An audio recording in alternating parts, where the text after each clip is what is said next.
खानदान का आदमी, महिलाएं बैठी है, क्या है, मैं तो महिलाओं की शक्ल देखते ही दिमाग खराब हो जाता है मेरा, क्योंकि मैं मेरी लुगाई से परेशान आदमी, मेरी सासू से परेशान आदमी, और मेरी पत्नी जबी, अरे मेरी मम्मी का फोन आ गया, पियर में चलो, मेरे बाबूजी का फोन आ गया, पियर में चलो। अब जैसे ही भाई साहब मैं ससुराल में जाऊं, ससुराल में जाते ही मेरी सासू मेरा दिमाग खराब कर दे, जमाई जी फिर वही शर्ट पहन के आ गए, फिर वही मोटरसाइकिल लेके आ गए, बार बार एक ही एक शर्ट पहन के आते हो, एक ही एक मोटरसाइकिल लेके आते हो, तुम्हारी तो इज्जत नहीं है गांव में, हमारी इज्जत तो है, हमारी इज्जत का तो ध्यान रखो। अब क्या कहूं सासू माँ से, काका जी आप ही बताओ। दूसरी बार मेरा ससुराल जाने का नंबर आया, जैसे ही मैं ससुराल गया, वो मेरी सासू, जवाई जी, मैंने कहा चुप रहे, बार बार जवाई जी जवाई जी जवाई जी, मैं तुम्हारी इज्जत का ध्यान रखूं, तुम मेरी इज्जत का ध्यान मत रखो। अरे तुम्हारे पास भी तो 3-3 छोरियां हैं, बार बार एक कोई क्यों भेज देते हो?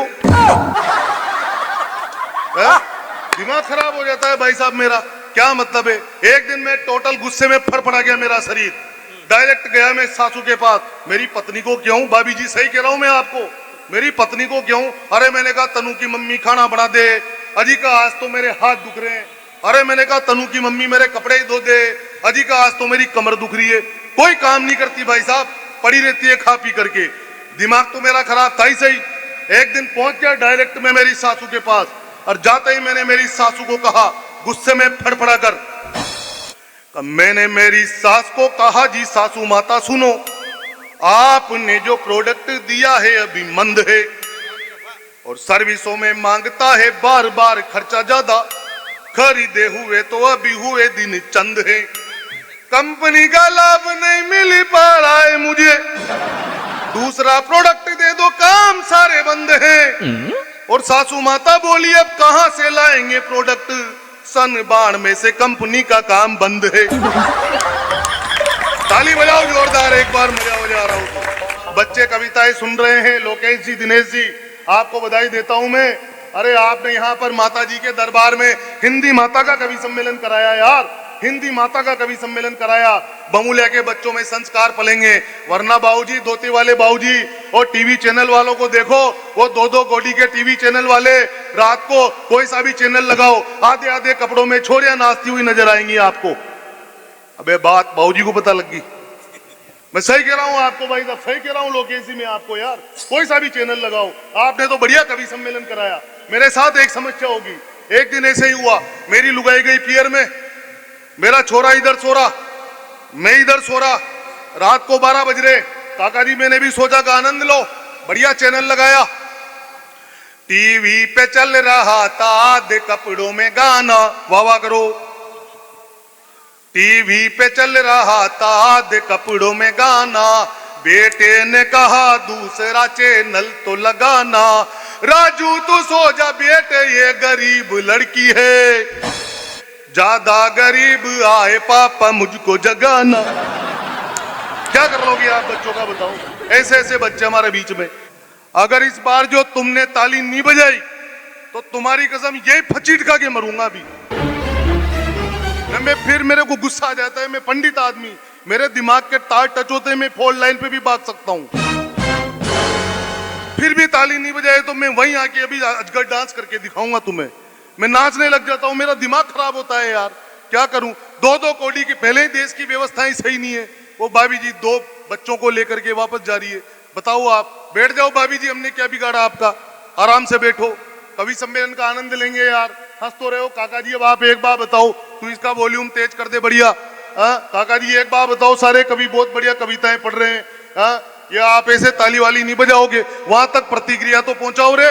2-2 कोटी के लोगों ने देश में आकर के कहा हमारी गर्दन पे छुरी रख दो, फिर भी हम भारत माता की जय नहीं बोलेंगे।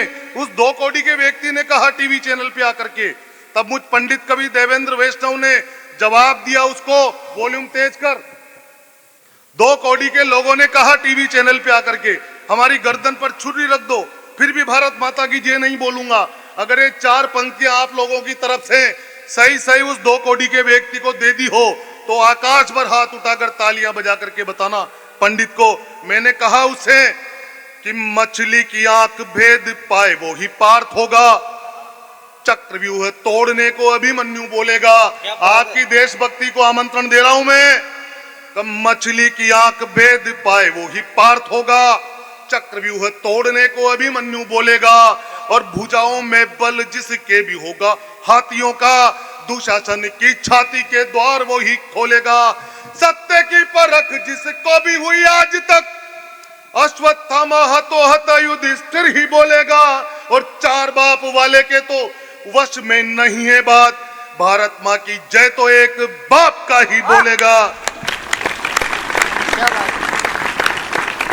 नहीं, इन्होंने ये सोच के ताली बजाई है कि ये इधर आके मर जाए। ये दया कर दी पंडित पे इन्होंने यार।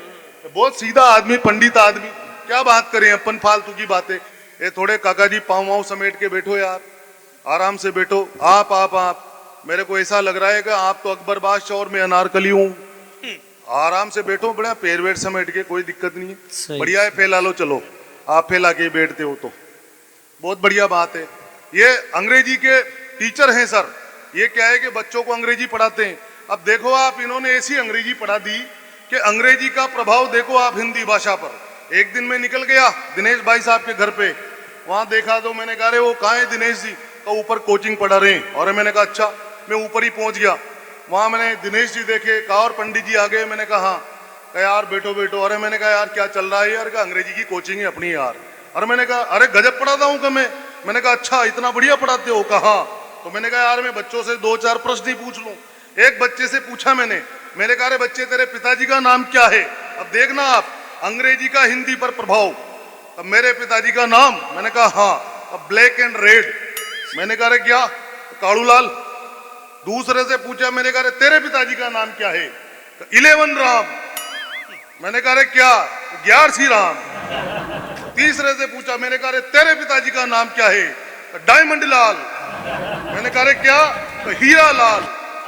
चौथे से पूछा, मैंने कहा तेरे पिताजी का नाम क्या है? वो बड़ा उस्ताद था, ब्यूटीफुल रेड अंडरवियर। मैंने कहा अरे क्या? तो सुंदर लाल चड्डा। क्या बात। तो बहुत बढ़िया, कवि सम्मेलन का आनंद लेंगे, ऐसे ही चलता रहेगा। वो देखो पीछे पुलिस बैठी है, जो किसी के बाप की नहीं सुनती, वो कविता सुन रही है। कोरोना काल में सटा सूट लट बजाने के बाद आज कविताएं सुन रहे हैं। बताओ आप कि जहां पद्मावती ने अग्नि से प्रेम कर परिभाषा बतलाई स्त्री के मान की, गोरा और बादल ने रण में हुंकार भर स्वामी भक्ति में परवाह ना की जान की। जहां कण कण गुण गान करता है सदा स्वाभिमानी राणा और चेतक महान की, और पन्ना धाये पुत्रदान हाड़ी रानी शीशदान कर देती है वो धरती है राजस्थान की। अध्यक्ष साहब, लोकेश जी सुनना, राम जी के नाम पर सुनना, और मेरी बात सुनो। आप बड़े लोगों की बड़ी जिम्मेदारी पे 2 पंक्तियां देता हूं। जब उन चोटों ने कहा ना तो जाओ इस देश में राम जी हुए हैं, पहले सबूत लेकर के आओ। उन्होंने क्या कहा? तो जाओ इस देश में राम जी पैदा हुए थे, इस बात का सबूत लेकर के आओ।